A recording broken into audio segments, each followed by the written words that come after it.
On today's episode of How to Play the Game, I'll be showing you how to use FamiTracker. Anyway, here's a demonstration of FamiTracker. I just threw a little thing together last night just to kind of get a rough idea of what you can do with this.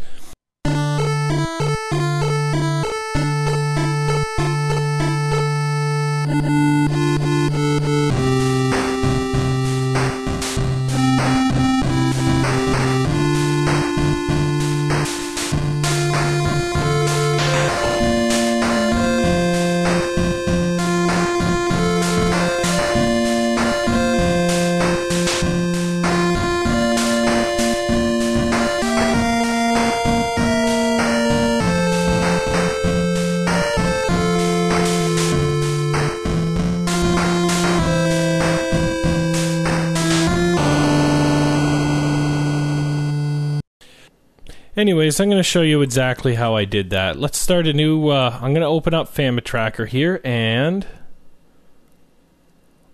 I'm going to show you some of the options here. Let's start a new file. And as you can see, here's the interface.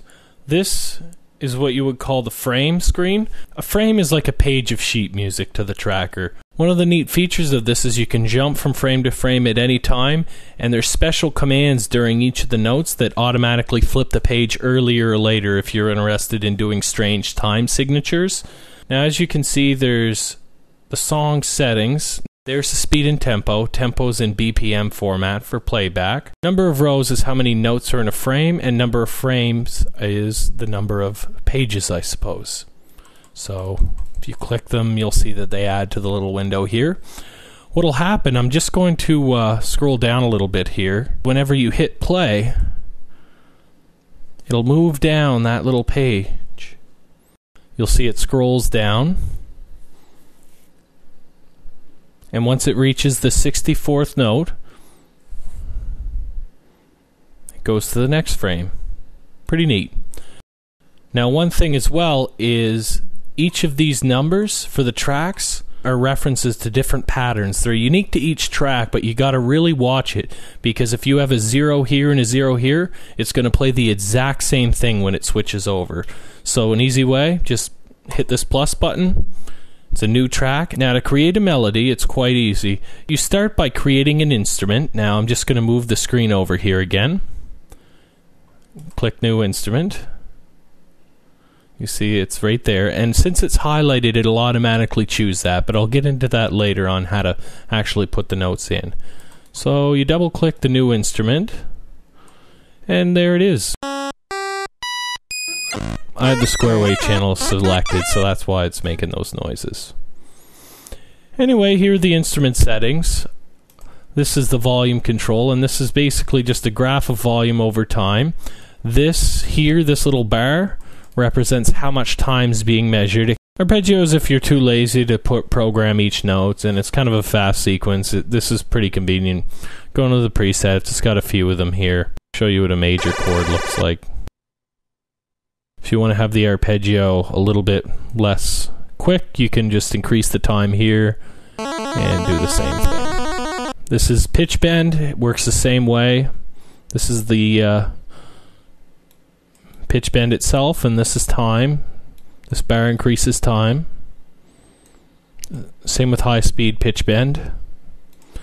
And duty cycle, it's kind of hard to explain. If you're a guitarist, I would say the closest way to describe it would be essentially a wah pedal. Watch what happens if I set.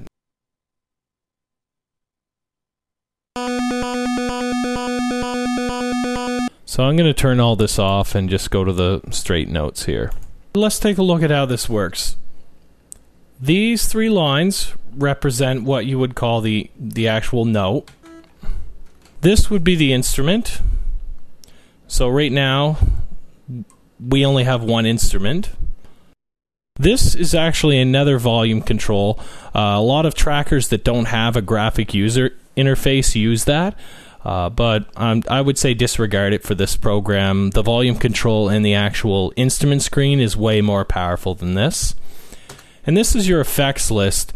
Now, I'm not going to go through each and every effect because they are in the help document, but the letter D, That'll break the pattern. So let's say you want to cut it off early and switch to something else. You just select D. So in order to program notes, I'm going to have this pattern thing here just so you get an idea.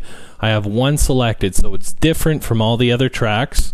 It won't play the same thing over and over again. And I'm going to hit the Z button on the keyboard. It just put in a C, an octave lower than middle C.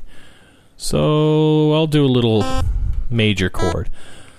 I don't have the keys memorized for the tracker. It's just basically, it's pretty intuitive. Start at Z, it's C, or Q would be middle C. And every single key to the right of that is the next note up. If you go into the numbers, that'll be the sharps, and same with the row from A to L. So as you can see, I just kind of threw together a little pattern.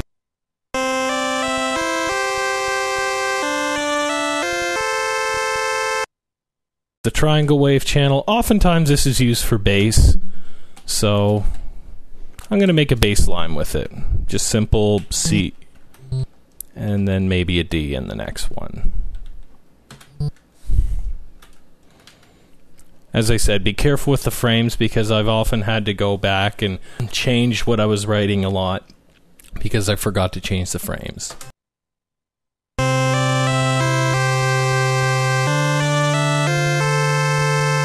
And noise is a fun one. This one, you may want to just kind of play around with random notes. Oftentimes it's used for percussion because there's not much else you can